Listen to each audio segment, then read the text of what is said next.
Nous allons continuer dans cet épisode avec les fonctions, mais nous allons parler principalement des paramètres et les valeurs de retour d'une fonction.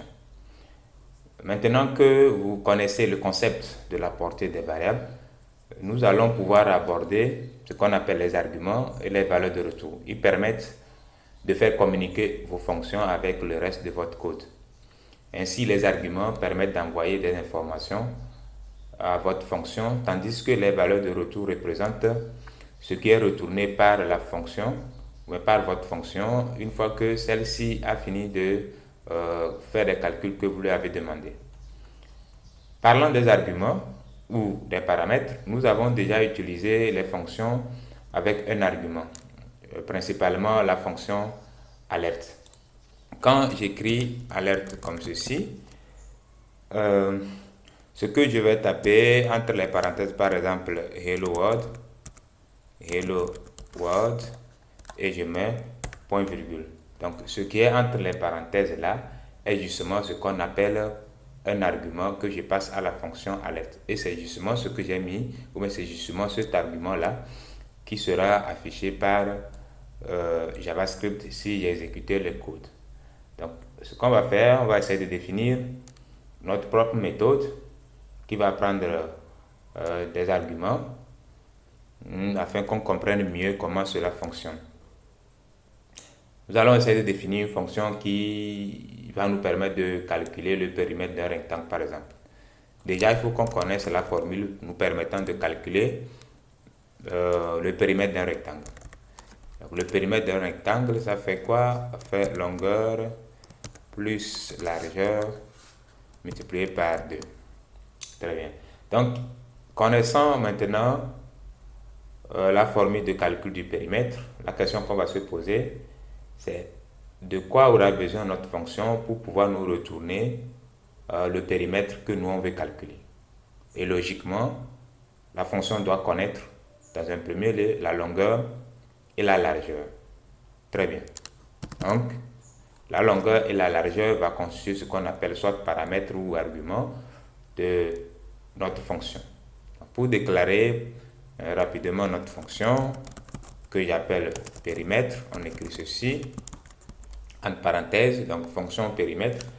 En parenthèse, on a dit qu'il va prendre comme argument, bien paramètre, la longueur et la largeur. Et maintenant, on ouvre les accolades. Et rapidement, qu'est-ce qu'on va faire? Je vais déclarer une variable dans laquelle maintenant il va stocker le calcul effectué par la fonction. Donc, je fais longueur plus largeur que je multiplie maintenant par 2 et je mets point virgule. Et là, j'essaie d'afficher le contenu de la variable P qui n'est rien d'autre que le résultat de ce que je viens de faire. Maintenant, on va essayer de voir le résultat. Comme vous le savez, quand vous déclarez une fonction, afin de voir le résultat, il faut d'abord appeler la fonction. Et maintenant, lors de l'appel de la fonction, qu'est-ce que je fais? Je dois lui fournir évidemment la longueur et la largeur. Donc, le nombre de paramètres que vous avez passé à la fonction lors de sa définition, c'est exactement ces arguments-là qu'il faut passer lors de l'appel de la fonction. Donc, ici, je vais donner 10 comme longueur et maintenant 5 comme largeur. On va aller tester, voir ce que ça va donner. Voilà, ça m'affiche Hello World. Ça, c'est juste ce que j'ai mis ici. Bon, pour ne pas avoir ça encore, j'enlève ça d'abord. Et quand je clique sur OK, ça me donne 30. 30, c'est quoi? Ça fait longueur plus largeur, c'est-à-dire 10 plus 5, ce qui donne 15. Et 15 fois 2, ce qui donne 30. Avant de continuer, je vais mettre certains trucs au clair. Tantôt je dis paramètres et tantôt arguments. Donc on parle d'arguments on parle plutôt des paramètres lors de définition de la méthode. Ici je suis en train de définir une méthode ou une fonction plutôt, excusez-moi. Et maintenant je vais passer deux paramètres. Donc dans ce contexte-là, je vais dire que je passe des paramètres à la fonction. Mais lorsque je suis en train de faire appel à la fonction et que je lui passe des valeurs correspondant aux paramètres, alors je dis que je suis en train de passer des arguments à la fonction. Mais Au quotidien, on mélange les deux. Tantôt, on dit argument lors de la définition, on parle de paramètres. Mais que ça soit clair, quand on dit paramètres, sachez que je suis en train de parler de la définition de la méthode. Et argument, hein, là, il s'agit de l'appel de la fonction. Voilà. Tantôt aussi, je dis méthode, tantôt, je dis fonction. Ça aussi, il faut comprendre ça. La fonction, bon, c'est l'appellation qu'on utilise quand on est plus dans la programmation procédurale ou on appelle aussi procédure et autres. Bon, ça, c'est la même chose, on appelle aussi méthode, sauf que les méthodes sont plus connues, ou bien c'est une appellation qui est plus utilisée quand nous sommes dans le cadre de la programmation orientée objet. Mais c'est la même chose en fait. Ça fait, ça fait la même chose. Donc, ne soyez pas embêtés par ces appellations. Mais ici, je vais principalement utiliser l'appellation fonction. Donc, une fonction, comme nous l'avons fait ici, peut avoir 0, 1, 2, 3 jusqu'à plusieurs paramètres. Ça dépend de ce que vous voulez faire. Donc, comme cela a été le cas des variables locales aussi, les paramètres ne sont pas accessibles ou même ne sont accessibles qu'à l'intérieur de la fonction.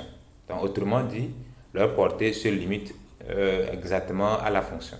Donc, ici, je ne peux pas vouloir avoir accès, par exemple, si je tape alerte longueur, comme ceci. Vu que ce paramètre est déjà en quelque sorte déclaré ici, je vais tenter d'avoir accès à ce paramètre à l'extérieur de la fonction et afficher son contenu. Ou soit on va enlever ça et ramener ici plutôt. Et allons-y actualiser pour voir ce qui va se passer. Ça m'affiche 30. 30 c'est quoi en fait? Ce n'est rien d'autre que le périmètre. Mais après, ça ne m'a plus affiché, comment l'appelle-t-on? La longueur, parce qu'on n'a pas accès au contenu de cette variable en dehors de la fonction. Maintenant, imaginons qu'on ait besoin d'utiliser le périmètre qu'on vient de calculer dans la suite de notre programme. Comment est-ce qu'on peut arriver à récupérer le résultat de la fonction? Donc ici, nous avons une fonction qui nous calcule effectivement le périmètre. Et si après, on a besoin d'utiliser ce périmètre-là pour faire autre chose dans la suite du programme, alors qu'est-ce qu'on peut faire? Donc, dans l'état actuel, c'est chose impossible. On ne peut pas récupérer cette valeur-là parce qu'on a juste affiché avec alerte. Donc, pour faire simple, il faut retourner la valeur calculée par la fonction. Donc, c'est simple. Au lieu d'afficher avec alerte, cette fois-ci, je vais modifier un peu et je vais faire return P. Donc là, bon, ça, je vais enlever ceci ici. Voilà. Voilà. Donc, cette fonction, maintenant, nous retourne une valeur. Et cette valeur n'est rien d'autre que le périmètre du rectangle dont nous l'avons passé la longueur et la largeur lors de l'appel.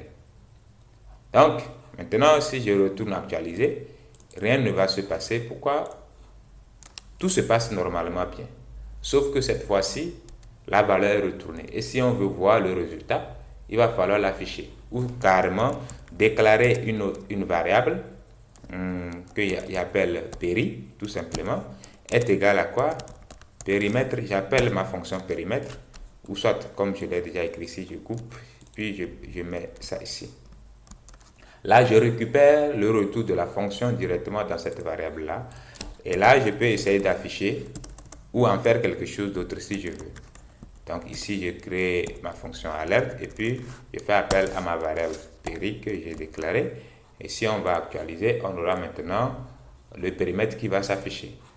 Très bien. Et si j'ai besoin de faire autre chose avec, par exemple, un simple calcul, donc je vais faire somme de peut-être, je sais pas, je dis n'importe quoi, 10 plus péri, tout simplement. Donc, je peux maintenant utiliser ma variable